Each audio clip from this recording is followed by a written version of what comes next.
আসসালামু আলাইকুম প্রিয় দর্শক সকলকে স্বাগত জানাই আজকের শরণার্থী আপডেটে মে মাসের 4 তারিখ। আপনি কোন দেশ থেকে এই ভিডিওতে যুক্ত হয়েছেন ভিডিওতে কমেন্টস করে জানিয়ে দিন। আজও যথারীতি আন্তর্জাতিক অভিবাসী সকল তথ্য থাকছে এই ভিডিওটির সাথে। প্রথম থেকে শেষ পর্যন্ত যুক্ত থেকে সকল তথ্য বুঝে নিন। এখনই ভিডিওতে একটি লাইক দিন, আমাদেরকে সাপোর্ট করুন এবং ভিডিওটি সর্বোচ্চ সংখ্যক শেয়ার করুন। একটা সময় ইউরোপে প্রবেশ অনেক সহজ হলেও প্রতিনিয়তই ইউরোপ প্রবেশ অনেক কঠিন বা কঠোর হয়ে যাচ্ছে। আর ইউরোপে প্রবেশ করতে গিয়ে প্রতিদিনই শরণার্থীদের মৃত্যু হচ্ছে। গতকালও সেনেগালের উপকূলে যেটি নৌকাডুবির ঘটনায় শরণার্থী মৃত্যুর একটি রিপোর্ট প্রকাশ করেছে সেনেগাল অবজারভার। সেনেগাল অবজারভার এই প্রতিবেদনে নিশ্চিত করা হয়েছে 32 জন অভিবাসী নিয়ে একটি নৌকা স্পেনের দিকে যাওয়ার পথে নৌকাডুবির ঘটনায় 2 জনের মৃত্যু হয়েছে।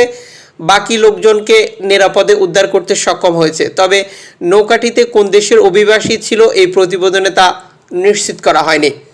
এদিকে গতকাল ফ্রান্স থেকে যুক্তরাজ্য প্রবেশের পথে রেকর্ড সংখ্যক অভিযান পরিচালনার খবর প্রকাশ করা হয়, যেখানে একদিনে সর্বোচ্চ শরণার্থী প্রবেশ করেছে বলে একটি রিপোর্ট প্রকাশিত হয়েছে ব্রিটিশ প্রিন্ট এবং ইলেকট্রনিক্স মিডিয়ায়।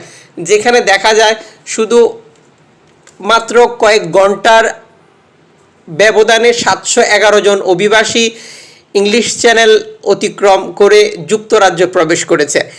এমন সময় এত অভিবাসী প্রবেশ করেছে যখন যুক্তরাজ্য জুড়ে অভিযান পরিচালনা করছে ব্রিটিশ আইন শৃঙ্খলা বা নিরাপত্তা কর্মীরা। বিভিন্ন বাসাবাড়িতে অভিযান পরিচালনা করে অভিবাসীদেরকে আটক করা হচ্ছে এবং তাদেরকে রুয়ান্ডাতে পাঠানোর জন্য প্রস্তুতি নেওয়া হচ্ছে।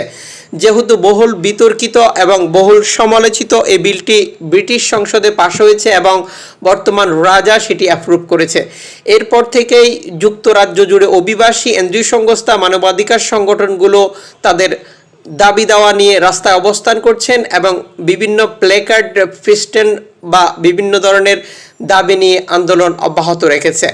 ভূমধ্যসাগরে আবারও ফিরে আসার ঘোষণা দিয়েছে ওশান ভাইকিংস।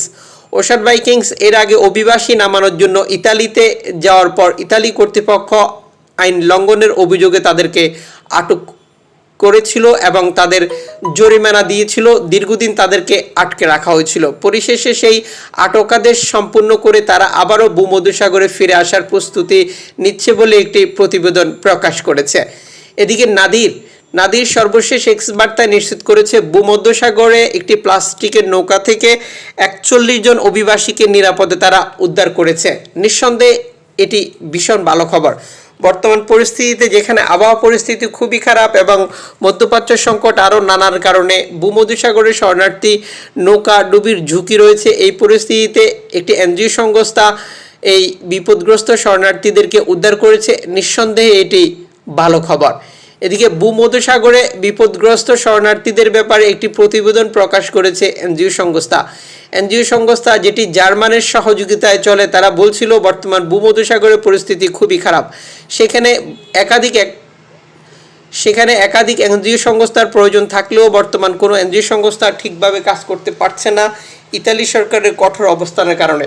এই পরিস্থিতিতে এনজিও সংস্থাটি আশঙ্কা প্রকাশ করেছে পরিস্থিতির অবনতি হলে শরণার্থীর মৃত্যু আরও অনেক বেড়ে যাবে। এদিকে তুরস্ক থেকে গ্রিসে প্রবেশের পথে 19 জন শরণার্থীর একটি নৌকা বিপদে পড়ার খবর অ্যালামফোন রেডিও টেকনোলজি প্রচার করেছিল। সেই বিপদগ্রস্ত শরণার্থীদেরকে খুঁজে পাওয়া যাচ্ছে না বলে একটি রিপোর্ট প্রকাশিত হয়েছে। আশঙ্কা করা হচ্ছে এই বিপদগ্রস্ত শরণার্থীদেরকে গ্রিস কর্তৃপক্ষ পুশব্যাক করেছে, আর না হয় এটির জন্য আমাদেরকে অপেক্ষা করতে হবে পরবর্তী তথ্য জানার জন্য। নো সিগন্যাল 24 এর সাথে যুক্ত থাকুন, এ ধরনের প্রতিদিনের আপডেট ইনফরমেশন প্রতিদিন জানতে পারবেন।